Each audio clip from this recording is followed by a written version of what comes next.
우와. 선교적 교회 용어로 제3의 공간, 월 임대료가 있죠. 청년들이 교회 밖에서 가지고 있는 고민들이 사실 훨씬 많은데 교회 바깥에도 청년부 목사가 필요하다. 청년 기업가들을 잘 키워서 적은 인원이어도 많은 몫을 감당할 수 있는 친구들을 최대한 많이 길러내자. 교회들에게도 사실은 그 메시지를 좀 주고 싶었어요. 투자를 하시라고. 실제적 투자를 하시라고. 기독교인이 아닌 친구들도 있는 거죠? 아프지 않게 살살 해드릴 수 있으니까 저는 이렇게 창업하려면 용기가 되게 필요해요. 안녕하세요, 유목민입니다. 잠재력 높은 청년들을 발굴하여 우수한 스타트업으로 육성한다는 비전을 가지고 청년 창업센터를 세워 벤처 투자 전문 기업에 건물을 개방한 교회가 있다고 합니다. 그래서 제가 그곳에 다녀왔습니다. 바로 안양시 평촌에 있는 세종안교회인데요. 먼저 저는 세종안교회 로뎀나무 식당에서 식사를 했습니다. 로뎀나무 식당이 안양에서도 유명한 가성비 맛집이기 때문입니다. 로뎀나무 식당은 세종안교회 비전센터 2층에 있는데 뷔페식이라 자율적으로 음식을 담아 먹습니다. 가격은 6,000원인데 얼마 전까지만 해도 5,000원이었다고 하네요. 요즘 6,000원에 이 정도 퀄리티의 뷔페 식당은 찾기가 힘들죠. 지역 주민들이 저렴한 가격으로 푸짐한 식사를 즐기도록 지역사회를 섬기는 건데 감사합니다. 다음에 기회가 된다면 세종안교회 차세대와 지역사회 섬김에 대한 이야기를 들려드리도록 하겠습니다. 세종안교회 비전센터 5층에 어번데일 벤처스라는 벤처 투자 회사가 있습니다. 6층 강의실 가는 거는 5층에서 못 내리게 할 정도로 5층을 배려하는 겁니다. 세종안교회는 왜 벤처 투자 회사가 교회 안에 들어오도록 허락했을까요? 이번 영상을 통해 그 궁금증을 풀어드리겠습니다.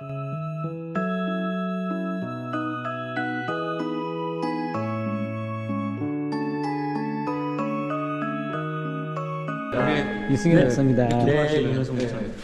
우와.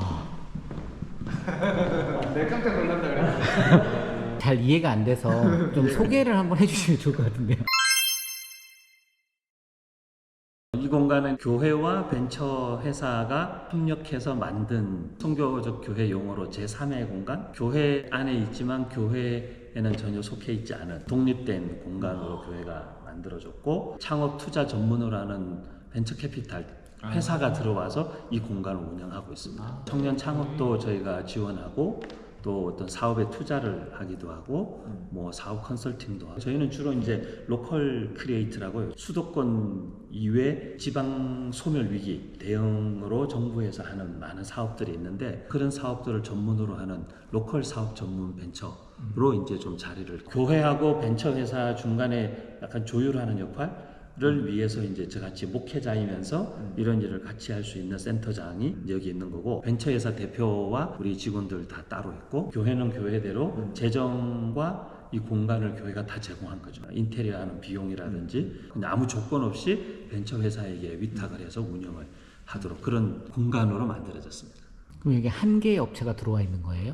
이 공간을 운영하는 주체가 어번데일 벤처스라는 벤처 회사고요. 창업하는 친구들이 여기 들어와 있죠. 개인 창업자들이나 법인 사업자들이 입주해서 들어와서 사무실을 쓸 수 있습니다. 기본적으로 벤처 창업 투자 회사지만 이제 코워킹 스페이스를 같이 운영하는 장투사라고 보시면 되죠. 한번 보실래요? 네, 한번 둘러보시죠.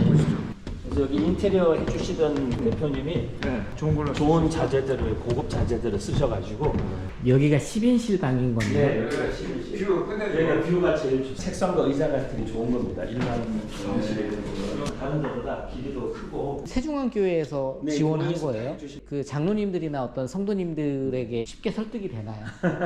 쉽게 설득하기 힘든 일인데 일단 담임 목사님의 굉장히 확고한 의지가 있으셨고 담임 목사님 되게 열려 계신 분이고 그러시다 보니까 담임 목사님이 이거는 청년 선교 차원에서 무조건 해야 된다. 그리고 이제 제가 장로님들 여러 차례 뵀죠. 그래서 당회도 가고 장로님들 따로 뵙고 그래서 PPT 다 준비해서 왜 이제 교회가 지금 청년 선교를 위해서 창업센터를 해야 되는지 그리고 창업센터에서 앞으로 어떤 일들을 할 것인지 장로님들께 여러 차례 설명하는 시간을 좀 가졌어요. 근데 장로님들이 그래도 몇 차례 미팅 하시고는 당회에서 그냥 다 만장일치로 딱 담임 목사님께 제가 이런 제안을 드리고 한 4개월 만에 이게 다 완성이 됐어요.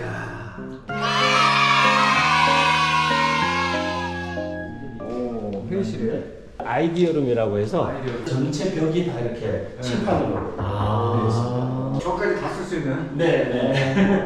여기는 일주일 단위로 빌려줘요. 일주일 단위. 그래서 한 회사 팀이 들어와서 네. 일주일 내내 여기다가 쓰고 아이디어를 하나 완성할 때까지 계속 쓸 수 있게. 와. 아 여기는 이제 짱 박히는 모양. 네 여기도 아이디어룸으로 이렇게 이제 여기는 여기대로 또 다른 회사가 사업 아이디어를 계속 써나가거든요. 여기가 지금 대회의실이라고 하신 거죠? 의자는 한 10개 되어 있는데요. 25명 정도까지 세미나 해봤는데 25명 정도도 할 수 있다. 목사님들 선교적 교회 세미나 저희가 2달에 한 번씩 하는데 여기서 합니다. 뭐 냉장고에 있는 뭐 물이라든지 이런 음료들은 다 무료로 다 드실 수 있게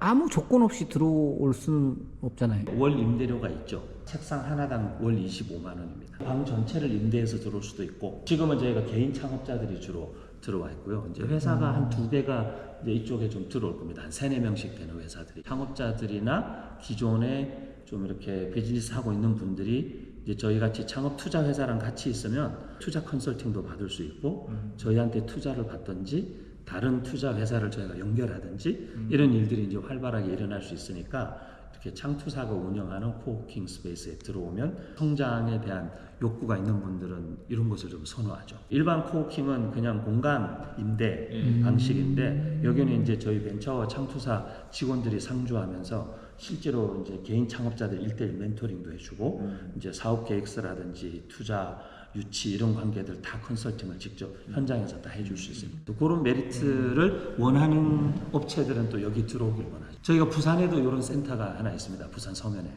거기는 여기보다 한 3배 정도 더 큽니다. 거기는 꽉 차 있습니다. 거기 있는 기업들은 벌써 한 시리즈 B 투자까지 100억대 이상 되는 투자까지 받은 회사들이 있죠. 그 안에는. 거기는 이제 3년, 4년 정도 됐고 여기는 이제 저희가 오픈한 지 작년 10월에 정식 오픈했으니까요. 제가 이제 청년 목회를 오래 했습니다. 그래서 이제 교회 안에서 청년 목회를 오래 하면서 청년들이 교회 밖에서 가지고 있는 고민들이 사실 훨씬 많은데 교회 안에 있는 청년부 목사도 있어야 되지만 교회 바깥에도 청년부 목사가 필요하다. 그래서 제가 2017년도에 이제 목회 현장을 떠나서 교회 밖에서 활동하기로 이제 결심을 한 거죠. 계속 하나님 청년에 대한 부르심을 주셨으니까 청년들과 계속 만나고 고민하는데 이제 시대적으로 우리 목회자들도 자의반 타의반 개척으로 다 많이 내몰리다시피 가듯이 청년들도 자의반 타의반 사실 취업하고 싶죠 다. 좋은 직장도 얻고 싶지만 그 중에 좀 도전하고 싶은 친구들도 있고 또 자기만의 어떤 꿈을 실현하고 싶은 친구들도 있고 또 라이프 스타일 자체가 이제 예전처럼 막 평생 직장 이런 거보다는 자기 개인 시간 자기가 하고 싶은 일에 더 비중을 두는 친구들이 자꾸 늘어나고 또 사회 여러 상황들이 청년들을 차라리 창업이 낫겠다 이렇게 이제 약간 내몰리는 경향도 있는데 그걸 그냥 두지 말고 누군가 옆에서 좀 도와야겠다. 그리고 선교적 차원에서는 크리스찬 청년 기업가들이 많이 일어나서 앞으로 저는 교회는 계속 어려워질 거라고 보거든요. 교회가 어려워지면 선교도 어려워지고 다 어려워지면 결국에는 이제 재정적인 문제가 제일 크게 발생할 거고 그래서 앞으로는 이제 지속 가능한 선교나 목회 삶을 위해서 이제는 자립심을 기를 때가 됐다. 청년 기업가들을 잘 키워서 적은 인원이어도 많은 몫을 감당할 수 있는 친구들을 최대한 많이 길러내자. 네, 그런 좀 의도도 있고요. 선교지에도 이 자립이 되게 큰 이슈가 됐고 비즈니스 선교가 되게 중요한 키워드가 됐는데 실제적으로 창업을 좀 도와주고 다음 세대 30년 동안 저희가 위기다라고 얘기하지만 사실은 이제 투자를 안 하기 때문에 변화가 안 일어나는 거거든요. 그 위기면 그 위기 상황을 해결하기 위해서 전문 인력을 투입하고 엄청난 재정을 거기다가 더 쏟아붓고 해야 되는데 여전히 교회 학교 재정과 예산은 연말마다 항상 도마 위에 올라가서 이렇게 어떻게 하든지 줄이려고 그런 상황에서는 저는 다음 세대의 위기라는 말은 그냥 이 구호나 말에 불과하지 실질적인 변화를 만들어낼 수 없다는 거죠. 핵심적인 문제를 실제적으로 투자하지 않는 거라고 봤죠. 그래서 청년들도 우리가 많이 응원도 하고 격려도 하고 비전도 줘야 되겠지만 뭔가를 하고자 할 때 실제적 투자를 해주고 싶다. 그런 마음이 저는 너무 컸어요. 교회 안에 오래 있으면서. 이제 그러던 중에 우리 여기 벤처 회사 대표님도 제가 미국 유학 시절에 우리가 만났고 벤처 투자 업계에서 굉장히 자리를 잘 잡은 훌륭한 대표님으로 성장하셨더라고요. 그래서 제가 가끔 만났는데 이런 고민들을 서로 몇 년 동안 공유하다가 이 어반델 벤처스를 작년에 이제 새롭게 창업을 하시면서 저보고 이제 같이 해보시지 않겠냐. 그래서 저는 뭐 창업보다 사실은 투자에 더 메리트를 느꼈습니다. 실제적 투자를 해줄 수 있다는 거가 되게 큰 메리트로 와닿았고, 교회들에게도 사실은 그 메시지를 좀 주고 싶었어요. 투자를 하시라고. 실제적 투자를 하시라고. 아무리 뭐 걱정하고 말을 많이 해도 소용이 없고 실제적 투자를 해주시라. 히즈쇼도 여기 있지만 이런 영상 컨텐츠를 만드는 일에 누군가가 투자를 하지 않으면 기독교 영상 컨텐츠라는 게 사실 유튜브에서 찾아보기 힘들잖아요. 저희 회사에서 많이 배우고 있는데 그 어느 시점에 엄청난 돈이 아니라 그들이 그 고비를 넘어서 그 다음 단계로 갈 수 있도록 딱 그때 필요한 투자, 그거가 되게 중요하더라고요. 그때의 그 투자가 이루어지면 이 친구들은 여기서 몇 배 더 성장할 수 있는데 그 투자가 안 되어졌을 때는 정말 가능성 있고 잠재력 있는 친구들이 계속 거기에서 정체되거나 심지어는 점점점 이렇게 이제 약해지는 것들을 보거든요. 그런 측면에서는 저는 이 투자라는 게 되게 중요하다고 생각합니다. 교계 청년들을 계속 만나면서 느끼는 건 뭐냐면 교계 청년들은 대다수 예비 창업자나 초기 창업자 단계에 많아요. 당장 3천만 원, 5천만 원이 필요한 거죠.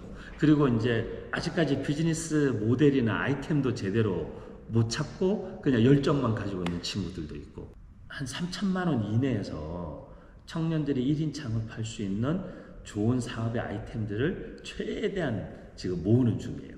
교회가 재정을 줄 때 책임감을 좀 가져야 된다고 생각해요. 사업은 분명히 투자하는 것이기 때문에 사업을 후원하지는 않거든요.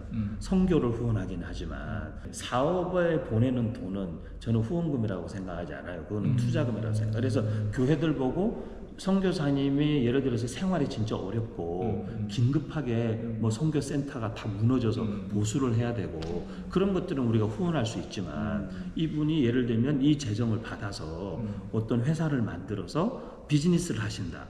그럴 경우에는 이거는 투자하는 거지. 그러면 그분도 투자받은 사람으로서 그거에 대한 도덕적인 그리고 책임을 다 해야 되는 거고, 투자를 한 사람도 그 투자한 것에 대한 모니터링을 정확하게 해야 되는 거고, 지금은 좀 구분하는 게 필요하다고 생각해요.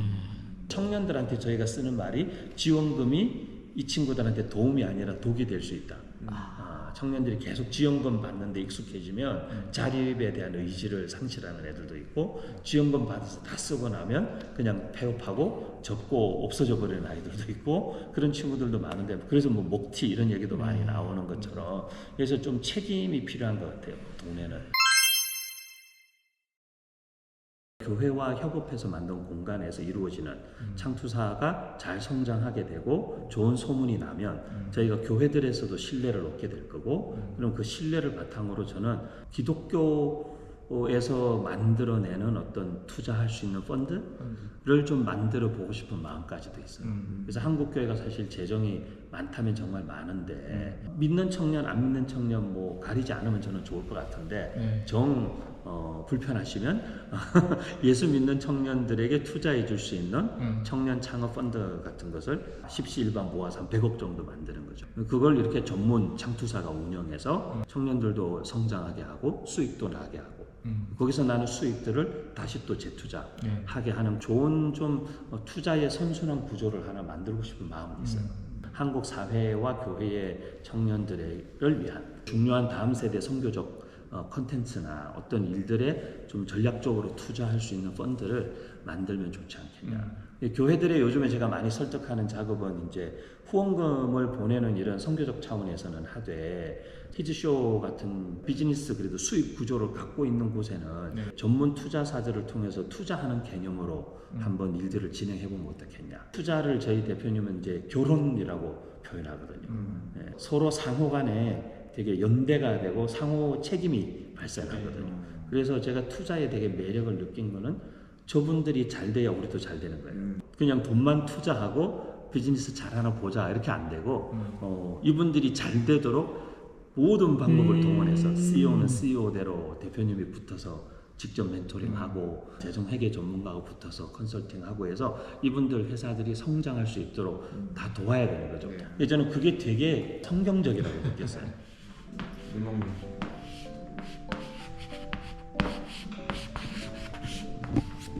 네. 어떤가요? 청년 유목민들을 위한 공간 아니겠습니까? 맞습니다. 뜻이 있는 분들은 용기를 내시면 되게 좋을 것 같아요. 그래서 그냥 과감하게 찾아오시고 저 이런 거 해보고 싶어요라고 막 던져보시고 그럼 저희가 이렇게 피드백도 해드릴 수 있으니까 아프지 않게 살살 해드릴 수 있으니까 저는 이렇게 창업하려면 용기가 되게 필요한데 망설이거나 혼자서 막 생각하고만 있지 말고 여기는 또 어떻게 보면 또 교회이기도 하고 또 창업센터이기도 하니까 편하게 찾아오셔서 갖고 있는 꿈을 마음껏 한번 저희 앞에 펼쳐나 보시면 같이 고민해 드릴 수 있을 거라는 말씀을 드리고 싶습니다. 기독교인이 아닌 친구들도 있는 거죠? 네. 현재 창업자도 있고 저희 회사 직원들도 그렇고 신앙 여부 관계없이 들어올 수 있습니다. 그래서 저는 선교적 의미가 있다고 생각합니다.